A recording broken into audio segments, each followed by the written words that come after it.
We're at the last of our learning models, and this model was contributed and ascribed mostly to B.F. Skinner. Skinner, who was an American psychologist who had learned of the work of classical conditioning and Ivan Pavlov, and was actually working on techniques to help impart the U.S. Army in creating pigeons who were actually missile guiding pigeons, that he taught through a system of rewards and punishments how to interact with the military's missile system at the time, and other very interesting efforts. So out of his work, Skinner came up with this model called classical conditioning, where we have a learning which occurs through an association between some stimulus and a response that follows it. So a stimulus could be a baby that cries, and the response that follows it is a parent that picks up the baby. That is a stimulus followed by a response. And through that process, a baby might learn, if I need something, I'm going to cry so that my parent will pick me up. And that is a form of, an example of reinforcement. Skinner also utilized the work of the law of effect from Edward Thorndike, who had basically written one of the very few laws in psychology. We have a lot of theories, but very few laws. Thorndike wrote of something called the law of effect, which very simply stated that based on a consequence that's positive is more likely to lead to a repetition of a behavior. So if there's a behavior that occurs and there's a reward, that behavior is more likely to occur again in the future.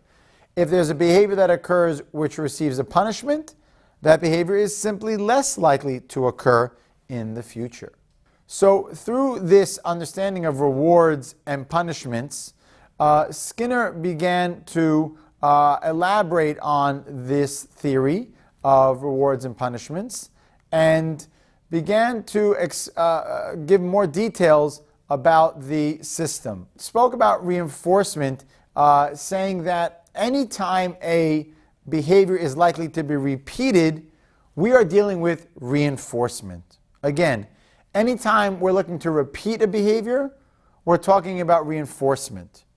Anytime we're trying to reduce a behavior, we're talking about punishment. But we'll get to that in a moment.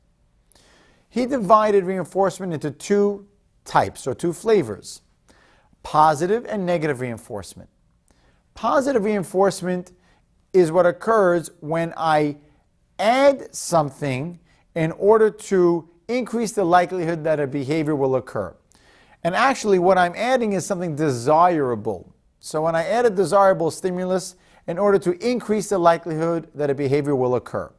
What's an example of a positive reinforcement?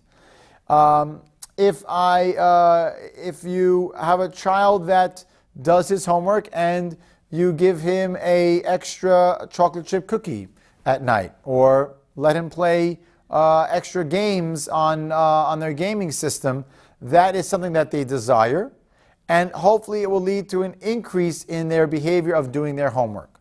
Positive reinforcement.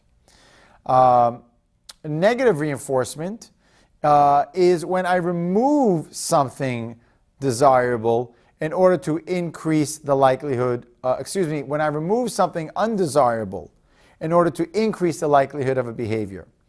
A classic example of this is when you get into your car and the seatbelt sound goes off. Bing, bing, bing, bing, bing, bing, bing, bing. This is something quite undesired. I really don't like that sound. So when I take my seatbelt and I click it in, and that sound goes away, I've removed that undesirable sound, and the car manufacturer hopes that I am more likely to put on my seatbelt in the future to remove that negative stimuli.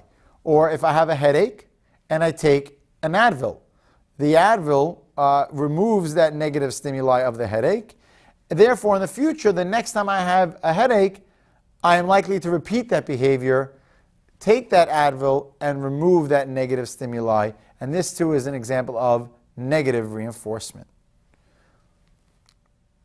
Punishment is, as I said earlier, anytime that I want to reduce the likelihood of a behavior occurring.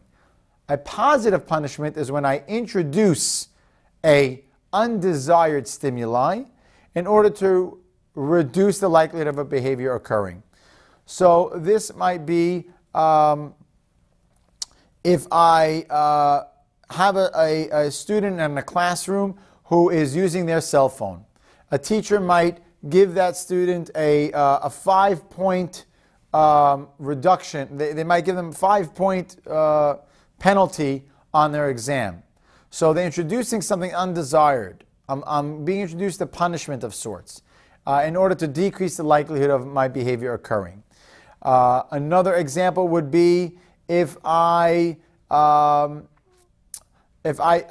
want people who have dogs and they don't want them to run into the street, they may give the dog a loud yelling. Don't go into the street.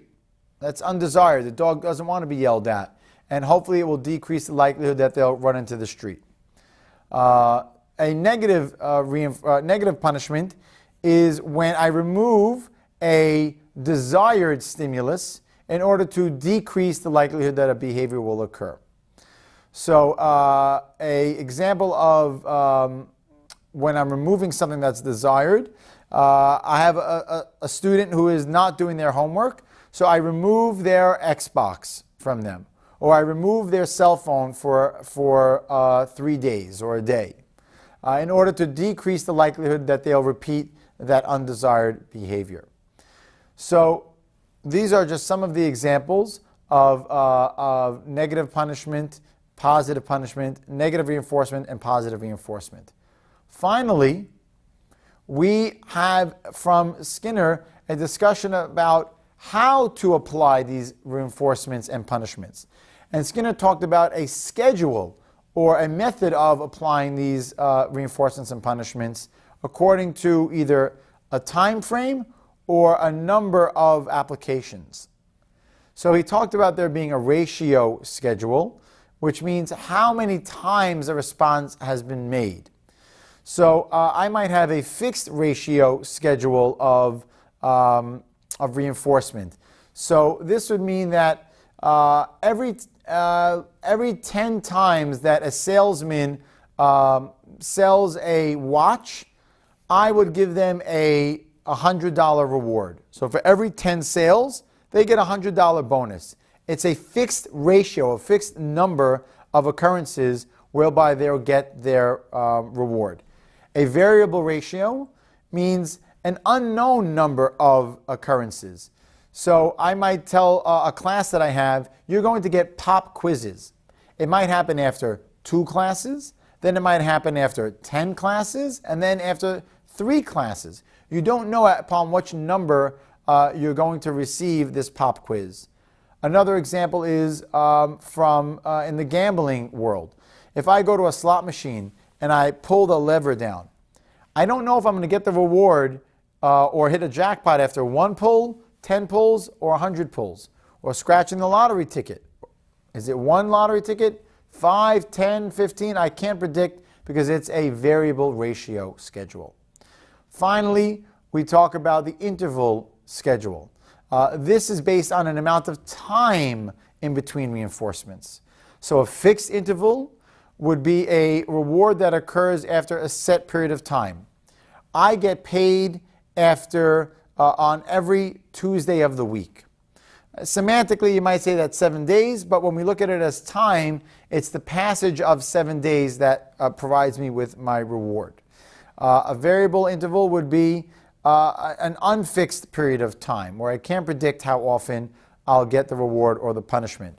So an example might be if I am working in a factory and I am the foreman of the factory, I might walk out onto the factory floor if it's fixed at 9 a.m., at 10 a.m., at 11 a.m., And as I walk around at 9 a.m., my workers might start to increase their productivity for just that period of time, and then it'll dip down in productivity until 10 o'clock comes. They'll start working more, and then they'll dip once I leave the floor.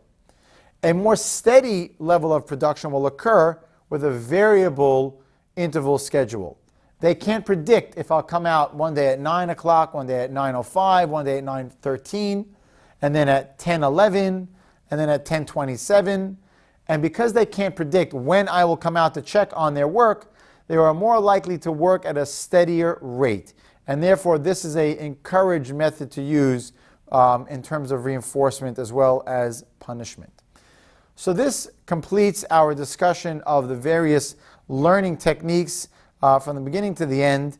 I hope that you will spend time reviewing these concepts. They are definitely can be complicated and require you to repeat reading through this material so that you don't get confused from the various learning theories that are out there. Good luck getting through it. We'll see you at the next chapter.